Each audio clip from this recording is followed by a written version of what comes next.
함께 나눌 말씀은 잠언 21장 4절부터 8절까지 말씀입니다. 잠언 21장 4절부터 8절까지 말씀 같이 읽겠습니다. 눈이 높은 것과 마음이 교만한 것과 악인이 형통한 것은 다 죄니라. 부지런한 자의 경영은 풍부함에 이를 것이나 조급한 자는 궁핍함에 이를 따름이니라. 속이는 말로 재물을 모으는 것은 죽음을 구하는 것이라. 곧 불려다니는 안개니라. 악인의 강포는 자기를 소멸하나니 이는 정의를 행하기 싫어함이니라. 죄를 크게 범한 자의 길은 심히 구부러지고 깨끗한 자의 길은 곧으니라. 아멘. 오늘은 멸망의 길을 가는 사람이라는 제목으로 말씀을 나누도록 하겠습니다. 어제 우리가 함께 나눌 말씀은 28절 말씀이 핵심이었는데 그 말씀에는 이러한 내용이 있었습니다.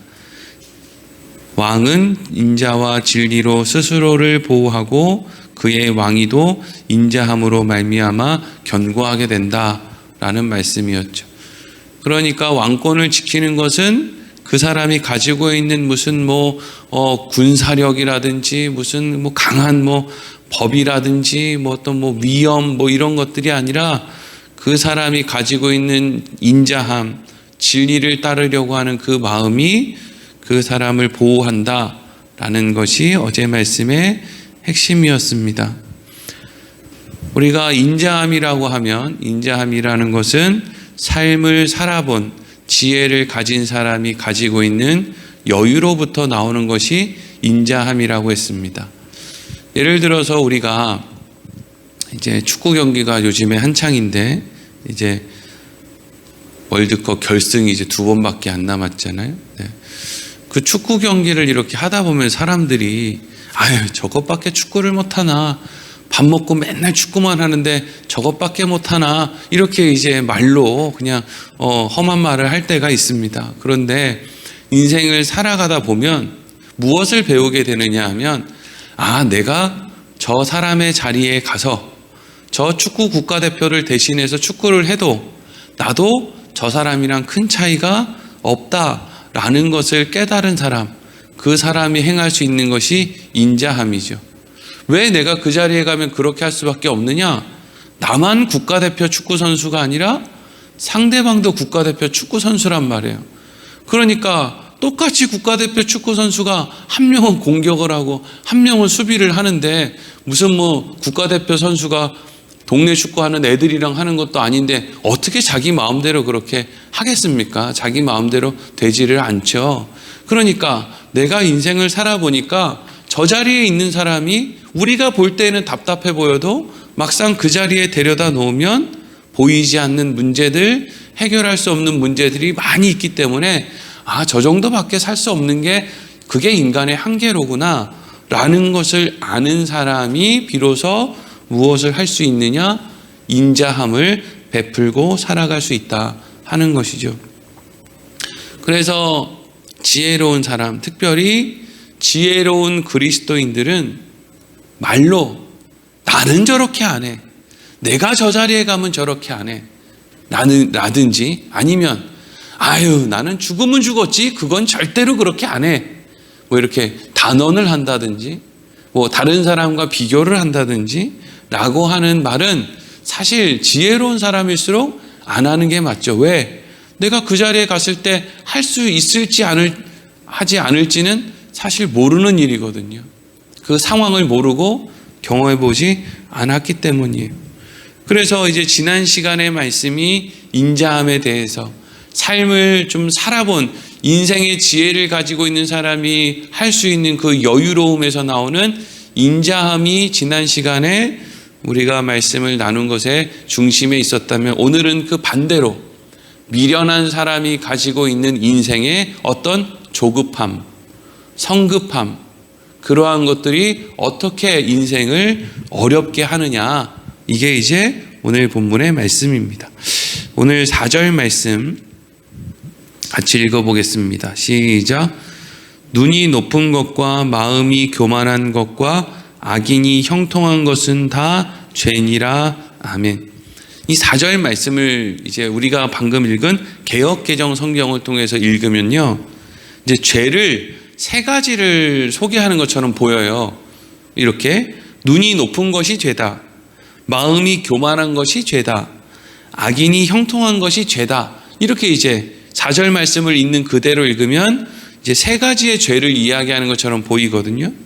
그런데 이제 개역개정 성경 외에 이제 공동번역 성경이나 표준 세번역 성경, 현대인 성경과 같은 성경을 찾아보면 이렇게 세 가지의 죄를 언급하고 있는 게 아니라 이게 이제 어떻게 보면 한 덩어리의 문장인데, 이것을 이렇게 개역개정 성경이 독특하게 이렇게 번역을 해놓고 있다라는 것을 알 수가 있습니다. 이제 오늘 새벽에도 잠깐 짚고 넘어가야 하는 것 가운데 하나는, 여러분 어떤 교회든 어떤 단체든 성경을 볼 때 개역 한글 성경만 봐야 된다, 혹은 킹 제임스 버전 성경만 봐야 된다, 그게 정답이다 라고 하는 것은 잘못된 겁니다. 우리는 개역 한글 성경, 개역 개정 성경, 또 공동 번역 성경, 표준 세번역 성경, 현대인 성경, 현대어 성경, 때로는 영어 성경, 히브리어 성경, 헬라어 성경, 모든 것을 통해서 진리를 찾는 사람들이지, 요거가 정답이다, 사람이 만들어낸 것 중에 사실 정답이 어디 있습니까? 지금 성경에는 원문이 없죠. 원본이 없다고요. 성경은 전부 사본입니다. 그리고 그 사본을 사람들이 또 옮기고 또 그 과정에서 번역을 하고, 이런 과정을 통해서 우리에게까지 왔거든요. 근데 어떤 사본이 완벽하고 어떤 사본을 어떤 번역을 한 것이 완벽하다고 할 수 있습니까? 그러니까 지혜로운 것은 많은 번역들을 보고 많은 사람들이 어떻게 이야기를 했는지를 듣고, 그래서 이게 옳은 것이구나 라고 내가 잘 이해하고 판단할 수 있는 게 중요한 거지. 신천지는 개역 한글 성경만 본단 말이에요. 근데 신천지만 개역 한글 성경을 보는 게 아니라, 그 나이 드신 목사님들 중에서도 나이 들었다고 꼭 할 건 없지만, 어떤 목사님들 중에서도 본인이 그 성경 구절을 많이 외우고 있는, 성경 암송을 많이 하고 있는 탓에 개역 한글 성경이 제일 좋다라고 이야기하시는 분들도 있거든요. 그러니까 어떤 곳에 가서 무엇을 하든지, 어떤 교회를 다니든지 앞으로 어떤 일이 일어날지는 알 수가 없지만, 그래도 뭔가 우리가 걸러서 들을 수 있어야 되는 건 뭐냐 하면, 이 성경만 봐야 된다, 이게 옳다, 이거 말고 다른 건 봐서는 안 된다 라는 식의 이야기를 하는 데는 절대로 가까이 갈 필요도 없고, 가까이 가면 문제가 생긴다. 이유가 있으니까 그것만 보라는 거 아니겠습니까? 까닭 없이. 자, 그러면 방금 읽었던 4절 말씀을 제가 공동번역 성경으로 한번 읽어볼게요. 눈이 높아 남을 깔보는 악인이 밭을 일구어 심는 것은 죄밖에 없다. 또 표준 세번역 성경은 이렇게 되어 있어요. 거만한 눈과 오만한 마음, 이러한 죄는 악인을 구별하는 표지이다. 또 현대인 성경은 거만한 눈과 교만한 마음과 악인의 성공은 다 죄가 된다 라고 되어 있습니다. 그러니까 번역마다 조금씩 의미가 달라요. 근데 이 번역들마다 공통적으로 등장하는 게 있는데, 그게 뭐냐 하면, 악인의 특징은 거만한 눈과 오만한 마음이라는 거예요. 이게 이제 공통적인 특징이에요. 모든 번역 성경이 가지고 있는 중심에는 거만한 눈과 오만한 마음은 악인의 특징입니다. 이렇게 이제 소개를 하고 있어요. 그러면 거만한 눈과 오만한 마음이라는 것은 도대체 무엇으로부터 비롯되는가? 그것이 바로 미련한 사람이 자기 인생의 지혜를 얻지 못하고 조급한 마음으로 갖게 되는 것이 바로 거만한 눈과 오만한 마음입니다.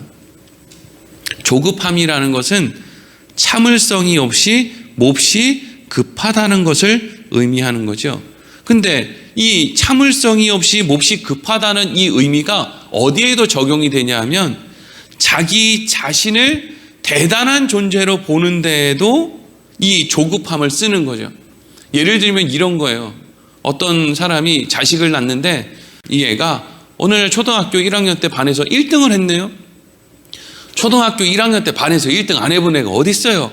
근데 반에서 1등 했다고 100점짜리 받아쓰기 시험지를 들고 오니까 이 사람이 어떻게 생각하느냐? 내가 천재를 낳았어. 야, 나 이렇게 대단한 사람이야. 우리 애가 천재야. 나는 천재를 낳은 어머니야. 이게 뭐예요, 이게 뭐예요? 조급함이죠. 자기 스스로가 어떤 존재인지를 어떻게 받아들이는 거예요? 조급하게 받아들이는 거예요. 그래서 그 조급함이 뭘 만들어요? 거만한 눈과 오만한 마음을 만들죠. 그 오만한 마음이 뭐예요? 우리 애는 천재야. 난 천재를 낳았어. 난 이제 다 알아. 뭐 조그만 거 농사 1년 지어보고 농사 별거 아니네. 이런 어리석은 사람이 있어요. 매년 날씨가 다르고 온도가 다르고 비의 양이 달라서 농사를 30년 40년을 지어도 하나님 올해 농사 잘 짓게 해주세요. 이렇게 기도하는 게 진짜 여러분 지혜로운 사람의 마음이지. 농사 1년 지어보고 이제 수박 농사 내가 도가 났어. 근데 이제 내년부터는 이제 내가 다 할 수 있어. 이게 뭐예요? 거만한 눈과 오만한 마음인데 결국 이것이 어디서부터 온다고요? 스스로에 대해서 조급함을 가지고 있는 사람이 스스로를 대단한 존재로 여길 때 이런 마음이 오는 거예요. 그리고 5절 말씀도 같이 읽겠습니다. 시작. 부지런한 자의 경영은 풍부함에 이를 것이나 조급한 자는 궁핍함에 이를 따름이니라. 아멘. 이 5절 말씀도요, 그냥 표준개혁 성경으로 보면 이렇게 부지런한 자의 경영은 풍부함에 이를 것이다.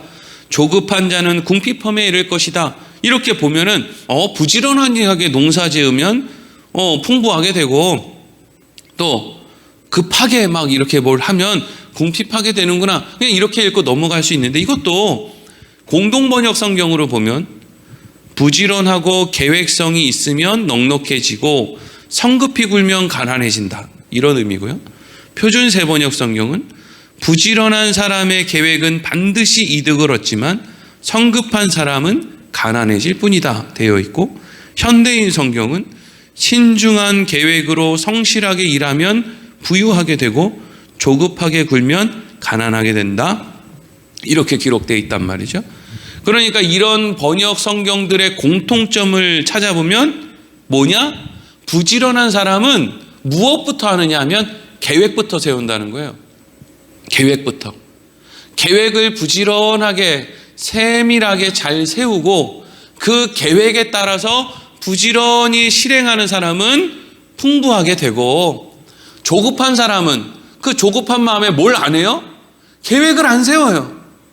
그냥 줄자로 재고 센치를 재고 오차가 없이 이렇게 이제 하면 정확해요. 그거 정확하지 않겠습니까? 근데 어느 정도 익숙해지면 그 다음부터는 이제 눈대중으로 요 정도 하면 몇 센치고 요 정도면 어떻게 되겠지. 이렇게 하다 보면 나중에는 집이 기울어지죠.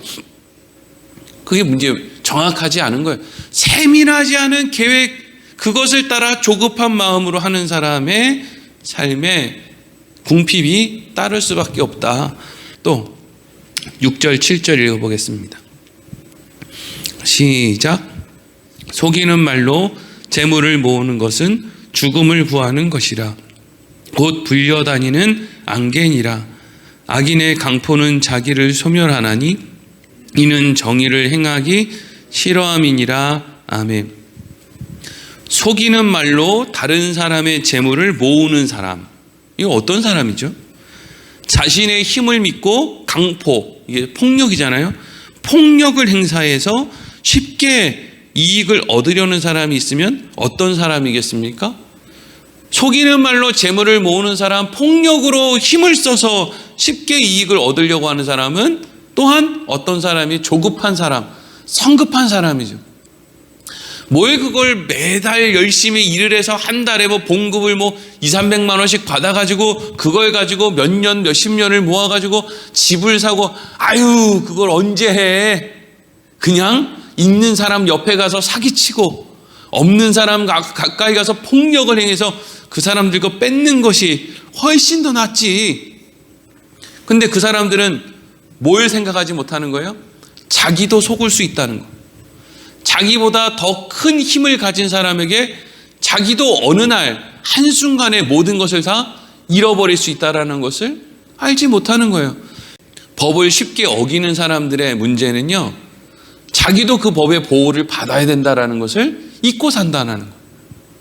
내가 무단횡단을 쉽게 하는 사람은 나중에 자기가 운전할 때 쉽게 무단횡단하는 사람을 자기가 또 그렇게 어렵게 만들 수도 있고 자기도 어려움을 당할 수 있다는 것을 잊고 사는 사람들이에요. 그리고 마지막으로 이제 8절 보겠습니다.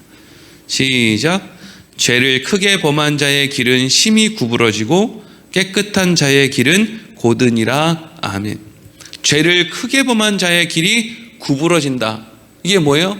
죄를 크게 범하는 이유는 사실 빨리 가려고 하는 거거든요. 근데 실제로 빨리 가기 위해서 죄까지 저지르면서 뭔가 열심히 달렸는데 길이 심히 구부러져서 뱅글뱅글 돌다 보니까 그냥 천천히 걸어간 사람보다 오히려 늦게 도착하고 있는 거예요. 참, 이게 무슨 일입니까? 그런데 깨끗한 자의 길은 고드니라. 결국에는 깨끗한 자가 먼저 도착하게 된다라는 것이죠. 그러니까 오늘 본문의 말씀이 결론적으로 이야기하고 있는 건 뭐예요? 인자한 마음으로 사는 것, 진리를 따라 사는 것이 더디 가는 것 같고, 또 그러한 삶을 살면 손해보는 것 같고, 그래서 그 손해 때문에 자기의 인생이 망하게 될지도 모른다라는 생각을 하게 될 수도 있지만, 실상은 그러한 마음이 나를 보호하게 되는 것이고, 오히려 서둘러 가기 위해서 조급한 마음, 성급한 마음을 가지고 하는 그 일들이 나를 보호하는 것 같아도 실제로는 그것이 나를 사망의 길로 불려다니는 안개와 같은 길로, 자기를 소멸시키는 길로 끌고 가는 것이다 라는 것을 이야기하고 있는 것이죠. 그렇기 때문에 우리 그리스도인들은 하나님이 이 세상의 역사를 주관해 가신다라는 것을 알고 믿는 우리 그리스도인들은 한 가지 분명히 해야 되는 게 뭐냐 하면 조급함을 버리는 겁니다. 조급함을 버리는 것. 하나님은 이때다, 오늘 당장 그 일을 해라, 이렇게 말씀하시는 일이 없고요. 하나님은 항상 우리에게 맡기신 일에 대한 시간을 얼만큼 주시느냐? 우리의 평생만큼 주십니다. 우리의 평생에 하나님이 이루실 일이 하나라면 그거 하나 하면 됩니다. 10개라면 그거 10개 하면 됩니다. 하나님이 그것을 하게 하실 거예요. 우리가 원하지 않은 때에 하나님께서 우리에게 아들 예수 그리스도를 허락하시고 예수를 알고 믿게 하신 그 하나님이 우리 인생 가운데 우리가 해야 될 일들을 왜 하도록 하시지 않겠습니까? 그러니까 오히려 우리 인생이 무엇 때문에 자꾸 이렇게 어긋나는지를 생각해 보면 조급함이거든요. 조급함. 오늘 내 남편이 예수 안 믿으면 큰일 날 것 같고, 오늘 내 아내가 예수 안 믿으면 큰일 날 것 같고, 오늘 내 자식들이 영접기도 아니면 난리 날 것 같은데 알고 보면 그게 아니더라는 거죠. 오히려 그 조급함 때문에 관계가 깨지고 상처를 받고 이러더라는 거예요. 좀 내버려 두라는 거예요. 조급함을 버리고. 그냥 막연히 조급함만 버리는 게 아니라 우리는 하나님을 믿고 신뢰하고 하나님 앞에 기도하며 늘 하나님에게 순종하며 사는 하나님의 자녀들 아닙니까? 그러니까 그 하나님의 자녀로서 조급함을 버리고 인자함으로 인내하며 사는 것이, 그것이 그리스도인의 삶이란 말이죠. 생각해 보면 예수님도 마찬가지지만 예수님은 우리보다 더 비교할 수 없는 존재니까 사도 바울을 생각해 보면은요, 사도 바울의 인생에 사도 바울이 어찌할 수 없었던 것 가운데 하나가 뭐냐면 그 자기의 마음으로 뭔가를 이루는 그것을 하나도 제대로 한 것이 없다라는 거예요. 아마 사도 바울 안에 조급함이 있었으면 아마 사도 바울은 미쳐버렸을 거예요. 본인이 개척한 교회는 전부 말도 안 되는 이단 논리, 그 이상한 무슨 뭐 영적인 것을 주장하면서 뭐 이방신을 믿는 건지 예수를 믿는 건지 도무지 알 수 없는 이상한 모양의 그런 모습으로 변질되어 가죠. 자기가 그렇게 도우려고 했던 예루살렘 교회는 본인을 핍박하고 오히려 뒤에서 수근수근거리고 저거 사도도 아니라고 막 정죄하죠. 그렇게 끌려간 로마에는 자기 도와주는 사람도 없이 그냥 외투 한 벌 좀 나 갖다 줘, 나 지금 너무 추워 라고 편지를 쓸 정도로 어렵죠. 본인이 뭘 포기하고 지금 예수를 믿고 따랐는데 눈에 보이는 열매가 하나도 없어요. 뭐 많이 한 것 같은데 돌아보면 여기도 망가져 있고 저것도 소망이 안 보이고 도대체 이게 뭐냐 싶은 거죠. 게다가 그것을 바로 잡을 정도로 내가 건강하게 오래오래 살 수 있느냐, 그것도 아니에요. 죽을 날 받아놓고 있다고요. 그런데 그런 사도 바울이 미친 것이 아니라 오히려 하나님을 믿고 신뢰함으로 하나님 감사합니다. 하나님을 찬송합니다. 하나님 안에서 나는 기쁩니다. 내가 예수를 믿는 것을 인하여 나는 만족합니다. 이랬다는 거 아닙니까? 그러면 오늘날 우리에게 도대체 무엇이 그렇게 우리를 조급하게 만드는 겁니까? 예수 믿고 복 받아서 뭐 돈 자랑해야 된다? 예수 믿고 우리 집이 잘 돼가지고 나 우리 집 다 믿는다는 거 아니니? 뭐 이러고 자랑하고 다니려고요? 뭐 얼마나 대단해서 우리가 뭘 하려고 그렇게 조급함을 가지고 사느냐는 거죠. 인자함이 우리 스스로를 살리는 길이고 강포는 우리를 소멸하는 길이라는 것을 늘 기억하며 하나님의 때를 기다리고 참고 그때까지 순종하며 살아갈 수 있는 지혜로운 그리스도인들의 삶이 되기를 소망합니다. 기도하겠습니다.